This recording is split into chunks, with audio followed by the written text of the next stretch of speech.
বাড়িতে লেগেছে আগুন। বাড়িওয়ালা হাওমাও করে কান্দে আর বলে, যার কাছে যা কিছু আছে তা নিয়ে আমারে বাঁচাও। নেভানোর জন্য তো আগুন নেভানোর জন্য তো পানি দরকার, কিন্তু বাড়িওয়ালার আহ্বান হলো, যার কাছে যা কিছু আছে তা নিয়ে আমারে বাঁচাও। ওই বাড়ির সামনে দিয়ে একজন এক ড্রাম ডিজেল ভর্তি ডিজেল নিয়ে যাচ্ছিল। যার কাছে যা কিছু আছে তা নিয়ে আমারে বাঁচাও। বিসমিল্লাহ বলে এক ড্রাম ডিজেল দিছে ঢেলে। বিসমিল্লাহ কয় কাম হবে? ডিজেল দিয়ে কি আগুন নিবে? আরেকজন যাচ্ছিল ভ্যান ভর্তি লাকড়ি আর খড়ি নিয়া। যখন শুনছে যার কাছে যা কিছু আছে তা নিয়ে আমারে বাঁচাও, এক ভ্যান ভর্তি লাকড়ি খড়ি দিয়েছে ঢেলে। আগুন তো কমবে না, দ্বিগুণ দ্বিগুণ জ্বলে উঠবে। তেমনি আজকে সমাজের আগুন কি নিভানোর জন্য মানুষের পচা অবস্থা দিয়া তৈরি করা তন্ত্রমন্ত্র দিয়ে মানুষ সমাজের অশান্তির আগুন নেভাতে চায়, নিভবে না।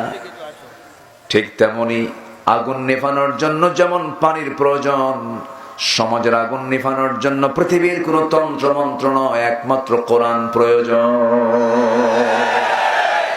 এটাই সমাধান, এছাড়া কোনো সমাধান নাই।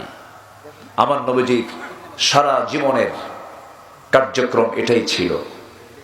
40 বছর পর্যন্ত অনেক চেষ্টা করেছেন। 40 বছর তো কম সময় না। নবুয়ত পাওয়ার আগ পর্যন্ত হেল্পফুল ফুজুল গঠন করেছেন।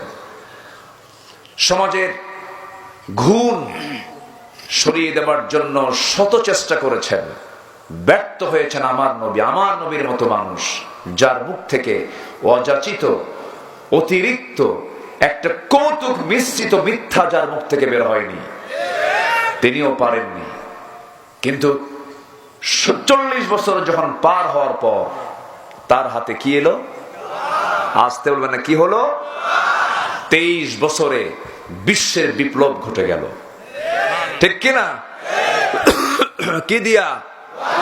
কোরআন দিয়া। সেই কোরআন আজও আছে না নাই? নতুন কোরআন না আগের কোরআন? ওই একই কিতাব। আবার অনেকে বলে, এত আগের কিতাব দিয়ে কি আজকের সমাজ চলতে পারে? সূর্য কত আগের? আসতে কয়, সূর্য তো আরো আগে। কি সূর্যের আলো কি একটু ভিজা ভিজা মনে হয়? পুরাতন পুরাতন মনে হয়। যে আল্লাহ সূর্যের মালিক, সে আল্লাহ কোরআন নাজিলকারী। যেরকম সুবহানাল্লাহ। এটা আইন এবং প্রশাসনের চলন্ত বিশ্বকোষ। এটাকে শুধু ধর্মীয় কিতাব মনে করলে ভুল হবে। এটি একটি complete and balanced code of life. মানুষের জীবনের জন্য যা কিছু প্রয়োজন সব আয়োজন এর মধ্যে আছে না নাই? শুধু 350 আয়াত আছে ফিজিক্স কেমিস্ট্রির উপরে।